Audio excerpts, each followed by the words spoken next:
Yes, sir. What do you have? Just a little fizz water, please. That's it? That's it. Mr. Harrington been in? He's right over there. With his back to you. Yeah, that's him, all right. But who's that with him? You know him? Oh, it's been a long time. Well, you could, sir, go over and ask him who he's with. Well, I hate to get a man all churned up while he's still at the table. Well, suit yourself. Larry? Is my dad here? Yes. Look, will you give him a message? Oh, he's right over there, Norman. Look, just tell him that his sons have to see him right away at my place. It's very, very important. Look, it's easy. All you have to do is walk over there and say, He won't Dad. come. Would you please just tell him that his sons have to see him right now? All right, Norman. Say, it's a funny thing. I just asked the bartender about Mr. Harrington, too. Yeah, that is funny. I've got rather an embarrassing problem, and I figured a young fellow with an open face like yours, maybe you could help. You see, I've been on the road for a long time, selling mostly, and... Are you looking for a job at the mill? Well, you're way ahead of me. Listen, do you know how much influence I have with my old man? None. So you'd be better off walking in the sales department all by yourself without me along, and just ask for the job. I'm the kiss of death around there.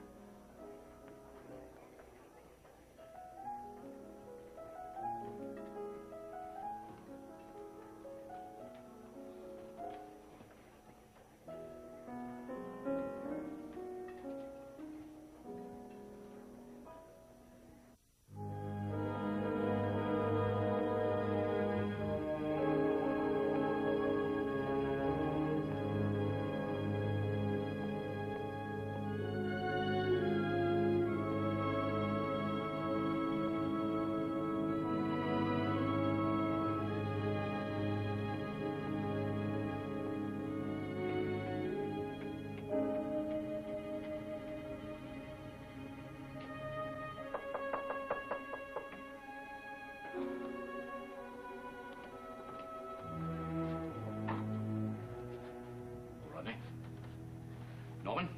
Keep your voice down, Dan. Rita's trying to sleep. She all right? Sure. Well, I must tell you I'm annoyed. I was having dinner with a sales representative, a man very important to me. This is important. It's critical. I hope so. Want a raise, Norman? Longer lunch hour? Or is it a secret mission from your grandfather to gather more grist for his garbage mill? It's Jack Chandler. I told him. Of course you did. Did you also tell him that your first plunge into blackmail netted you a job on the loading dock? Well, that's not the point. I'm sure it isn't. You look much too righteous to be here for your share. Ron, now let's see this through.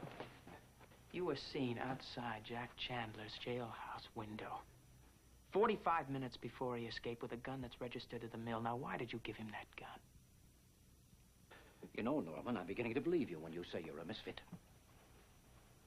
Why did you give him that gun? You amaze me. Norman's not the one who has to defend himself. Neither am I. Look again. Just what do you think you have? I think I have enough to go to the police with. All right, Norman. When you first came to blackmail me, I wanted to spare you the embarrassment of going through your entire song and dance. I felt you were a desperate young man doing a foolish thing. But now you're becoming troublesome, as well as foolish. So I want you to tell me exactly what you thought you saw on the square the night Chandler escaped. You parking in front of the courthouse. What else? And I saw you go to Chandler's cell window. Did you see me pass a gun or anything else through that window? I saw you, that's enough. I'm going to finish my dinner. Well, maybe the police will think it's important enough. Are you also going to tell them why I let my son blackmail me? Stop calling it that. It's the truth. Why did you? Look at him. First, a marriage he couldn't afford, and now Rita's illness. Those rose-colored blinders he wears are beginning to crack, and him along with them. Every time I tried to help him, he threw it back in my face. Dad, I asked for the job. And you turned him down. Because I wanted more for my sons than bruised hands and a busted back. I wanted him upstairs with me where he could do himself some good. But when he came to me with that ridiculous blackmail threat, I could see how shaky he was. So I let him force me into helping him. It doesn't wash. That's your problem. You've got a choice, Dad. You either walk out of here with me right now and over to the police station, or I go alone and you can watch me from the window. I certainly have been fortunate. I have two healthy, intelligent sons, one of whom tries to blackmail me. The other threatens to turn me over to the police. What more could a man ask? You deserve us. You earned us. Are you coming? How sure and easy you are with other people's truth. Why don't you try a little on yourself? You might not be so smug. With or without you?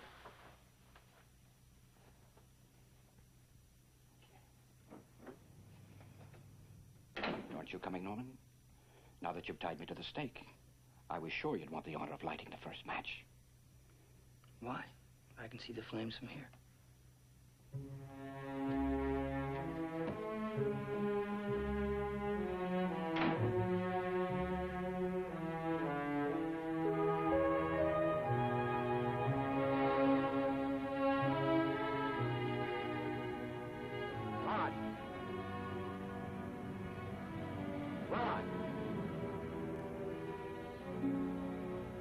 Your whole family through the meat grinder. Simply because one hot night I couldn't sleep and took a drive.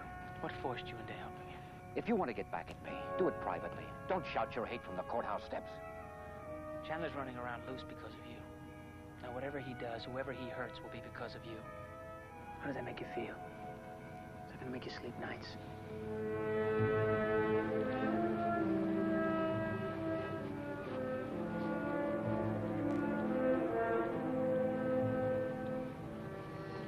Elliot? What's wrong? They found Chandler in Atlanta, Georgia. The police department found him in a rooming house there. Chandler tried to get away, and they killed him. Well, at least it's over. Yes, it's over for Chandler. But whoever gave him that gun can rest easy tonight, too.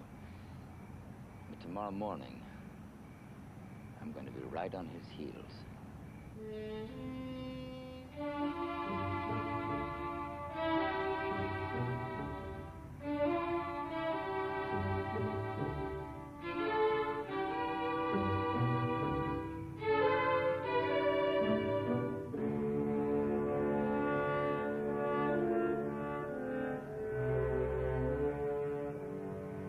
Well, It's finished, Norman. how? Chandler went out and did Dad a favor. Got himself killed. What's that mean? Means that our father can go home and have himself a nice supper and a good night's rest. You're not going to the police? Without Chandler, we'd be talking to ourselves, no. You look as disappointed as your brother. How does a guy like you rate a miracle? There was nothing to tell anyway.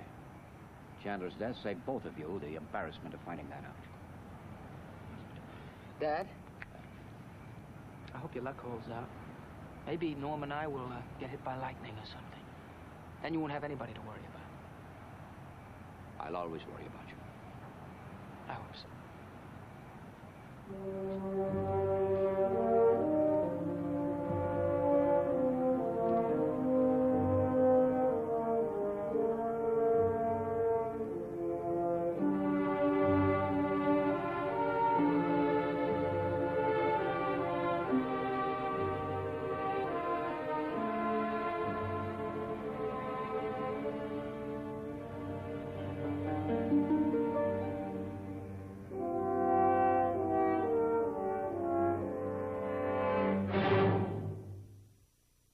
Preview from the continuing story of Peyton Place.